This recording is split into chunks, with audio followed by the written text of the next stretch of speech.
और इस बीच एक बड़ी खबर आ रही है कि बढ़ते तनाव के बीच ये बड़ा अपडेट मिल रहा है कि अमेरिका और इजराइल के हमलों से बर्बाद हुई अपनी सैन्य क्षमताओं को ईरान फिर से तैयार करने में जुटा हुआ है, वो भी अनुमान से कहीं ज्यादा अधिक तेजी के साथ।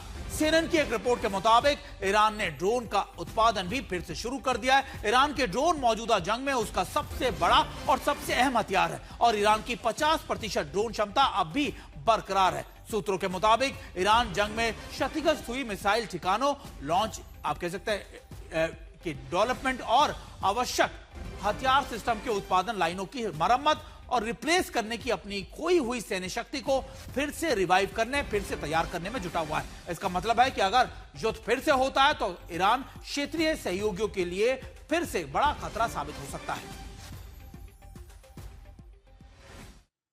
और अमेरिका और ईरान के बीच डील के तमाम कोशिशें हुई हैं, लेकिन परमाणु कार्यक्रम के मुद्दे पर मतभेद इसी के चलते अब भी बरकरार है और अब तक इस पर मोहर नहीं लग सकी है। अब दोनों देशों के बीच परमाणु कार्यक्रम को लेकर तनाव इतना ज्यादा बढ़ गया है कि नए जंग के लिए तैयारियां भी शुरू की। वहीं इसी बीच ईरान के सुप्रीम लीडर मुस्तफा खमनेई ने वेपन ग्रेड यूरेनियम देश में बाहर जाने से साफ इंकार कर दिया है।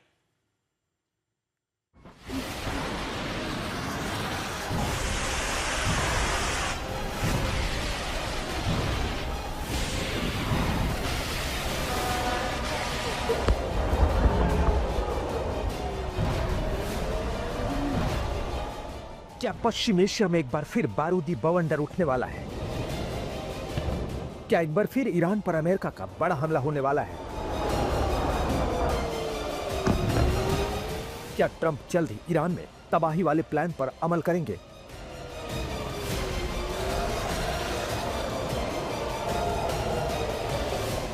क्या फिर भीषण हमले मध्य पूर्व को युद्ध की आग में झोंकेंगे?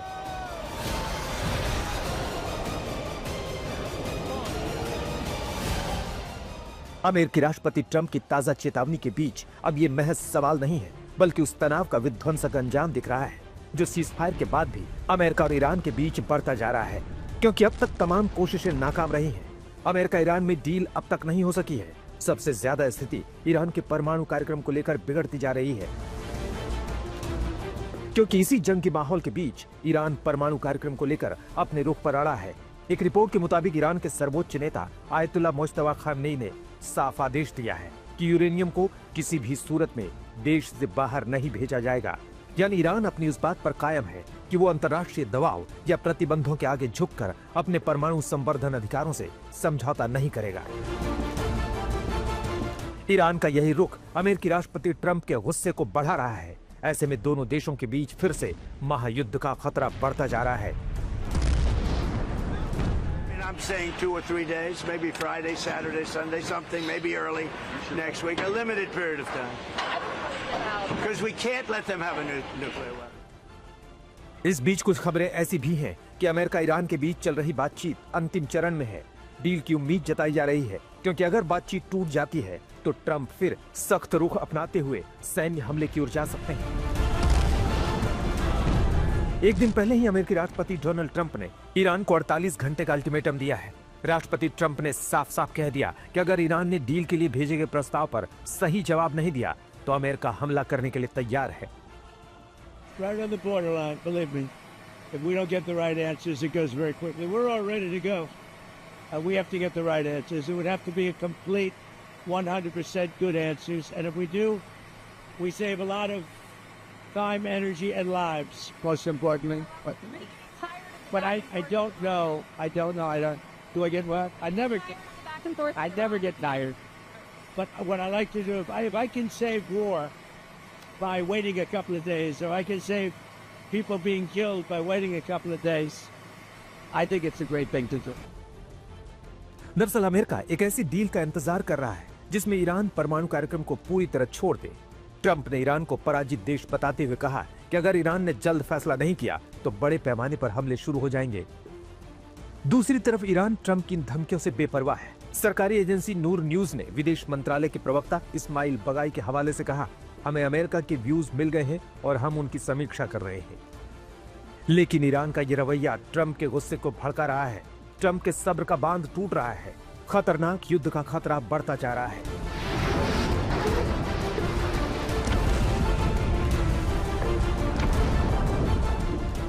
उधर ईरान के रिवॉल्यूशनरी गार्ड्स की ओर से कहा गया है कि अगर उनकी जमीन पर अटैक होता है तो उसका पूरी ताकत से जवाब दिया जाएगा।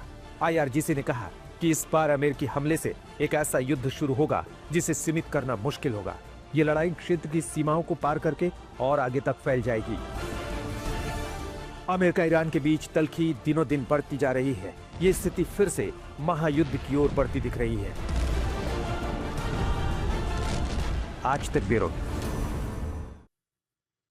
ऐसा नहीं है कि अमेरिका और ईरान के बीच में जो डेडलॉक है सिर्फ परमाणु कार्यक्रम को लेकर ही है। हॉर्मूज पर भी अमेरिका और ईरान के बीच तनाव बढ़ता जा रहा है। खासतौर पर हॉर्मूज रूट पर ईरान के टोल वसूलने के प्लान को लेकर ट्रंप का गुस्सा और ज्यादा भड़क गया है। ट्रंप ने स्ट्रेट ऑफ हॉर्मूज को लेकर फिर से ईरान को चेतावनी दी है कि इस समुद्री रास्ते को लेकर दोनों देशों के बीच फिर से कहीं जंग की स्थिति ना बन जाए।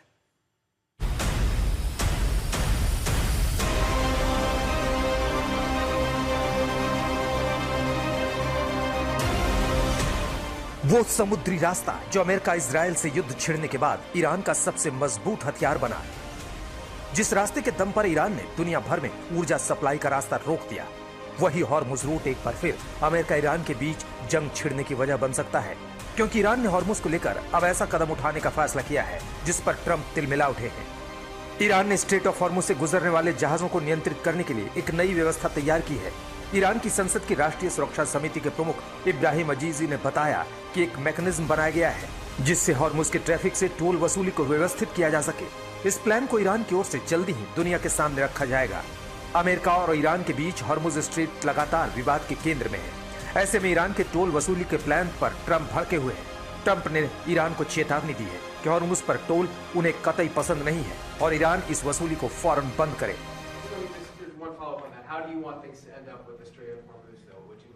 Well, we want it open. We want it free. We don't want tolls. It's international. It's an international waterway. They're not charging tolls. Right now, they are losing $500 million a day is what it's projected. I don't know, it sounds like a lot of money, but whether it's 500 or 200 or 300, they're losing a lot of money. There hasn't been a ship that's been able to get through without our approval. And the Navy has done an amazing job. America Iran जंग में अगर कोई सबसे अहम और खतरनाक मोर्चा बनकर उभरा है तो वो है स्ट्रेट ऑफ हॉर्मुज। ये सिर्फ एक समुद्री रास्ता नहीं बल्कि पूरी दुनिया की ऊर्जा सप्लाई की लाइफलाइन है। लेकिन अब यही रास्ता ईरान की अहम ताकत बना हुआ है। अमेरिका और ईरान दोनों ओर से अपनी शर्तों में स्ट्रेट ऑफ हॉर्मुज का जिक्र किया जा रहा है। तमाम रिपोर्ट के मुताबिक ईरान फिलहाल किसी भी हाल में स्ट्रेट ऑफ हॉर्मुज खोलने को राजी नहीं दिख रहा। विशेषज्ञों का मानना है कि अगर अमेरिका सैन्य ताकत के जरिए इस रास्ते को खोलने की कोशिश करता है तो ये जंग और लंबी और खतरनाक हो सकती है। यही नहीं, कुछ दिन पहले पूर्व CIA डायरेक्टर बिल बर्न्स ने भी चेतावनी दी थी कि ईरान इस ताकत को इतनी आसानी से छोड़ने वाला नहीं है। उनके मुताबिक तेहरान इस स्ट्रेट के जरिए भविष्य में किसी भी शांति समझौते में अपने लिए सुरक्षा गारंटी और आर्थिक फायदे हासिल करने की कोशिश करेगा। ऐसे में साफ है कि ईरान ऊर्जा सप्लाई के इस अहम रूट पर दबदबा कम नहीं करने को किसी भी सूरत में राजी नहीं। अब देखना होगा कि ट्रंप की धमकी का ईरान पर क्या असर होगा और अगर ईरान अपने रुख पर अड़ा रहा तो क्या दोनों देशों के बीच और भी विनाशकारी युद्ध होगा। आज तक ब्यूरो। वहीं पाकिस्तान के विदेश मंत्री 2 दिन से तेहरान में ही है और अब पाकिस्तान के सेना के फील्ड मार्शल आसिफ मुनीर भी तेहरान पहुंच रहे हैं। सूत्रों के हवाले से खबर मिल रही है कि आसिफ मुनीर ट्रंप की फाइनल शर्तों के साथ तेहरान पहुंच रहे हैं और अमेरिका ने साफ कर दिया है कि अगर ईरान ने उसकी अब ये शर्तें नहीं मानी तो ईरान पर इस बार सबसे बड़ा और सबसे ऐतिहासिक हमला होगा।